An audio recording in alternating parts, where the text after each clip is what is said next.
Welcome to VSP tutorial మహాజన పదాలు bits part 4. హర్యంక వంశం తర్వాత మగధను పాలించిన వంశం ఏది? శిశునాగ వంశం. శిశునాగ వంశం తర్వాత మగధను పాలించిన వంశం ఏది? నందవంశం. నందవంశాన్ని నిర్మూలించినది ఎవరు?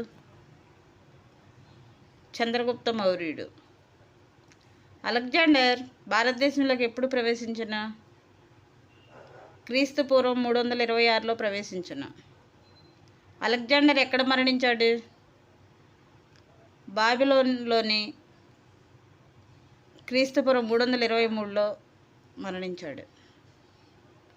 బాబిలోన్ను ప్రస్తుతం ఏ నగరంగా పిలుస్తున్నారు? బాగ్దాద్. మొదట బౌద్ధ సంగీతి ఎక్కడ జరిగింది? రాజగృహం. మొదట బౌద్ధ సంగీతిని ఎవరు ఏర్పాటు చేశారు? అజాతశత్రువు ఏర్పాటు చేశారు. రెండవ బౌద్ధ సంగీతం ఎక్కడ జరిగింది? వైశాలిలో జరిగింది. రెండవ బౌద్ధ సంగీతిని ఎవరు ఏర్పాటు చేశారు?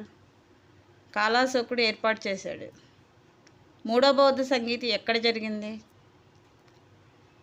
పాటలీపుత్రంలో జరిగింది. మూడవ బౌద్ధ సంగీతిని ఎవరు నిర్వహించారు? అశోకుడు. నాలుగో బౌద్ధ సంగీతి ఎక్కడ జరిగింది? కుందనవనం. నాలుగో బౌద్ధ సంగీతిని ఏర్పాటు చేసినది ఎవరు? కనిష్కుడు. ఏ బౌద్ధ సంగీతి చర్చలు పాలి భాషలో కాక సంస్కృతంలో జరిగాయి? నాలుగో బౌద్ధ సంగీతి. అలెగ్జాండర్కు గురువైన ప్రసిద్ధ తత్వవేత్త ఎవరు? అరిస్టాటిల్. అతిపెద్దదైన బౌద్ధమత గ్రంథం ఏది? సుత్తపీఠకం. ఇతిహాస కాలంలో మగధను పాలించిన వంశం ఏది? బార్హద్రథ వంశం. సింధు పంజాబ్లను తన 20వ రాష్ట్రంగా చేసుకున్న చక్రవర్తి ఎవరు? Darius I. పారసీకుల ద్వారా భారతదేశంలోకి ప్రవేశపెట్టబడిన లిపి ఏది? ఖరోష్టి.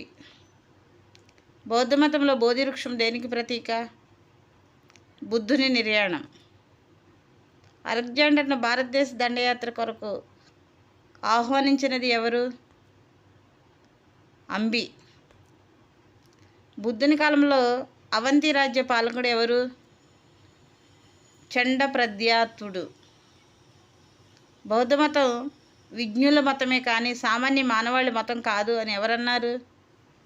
సర్వేపల్లి రాధాకృష్ణన్. బౌద్ధ మతం స్వీకరించిన మొదటి విదేశీ రాజు ఎవరు? మీనాండర్. మీనాండర్ బౌద్ధ మతంలోకి మార్చినది ఎవరు? నాగసేనుడు.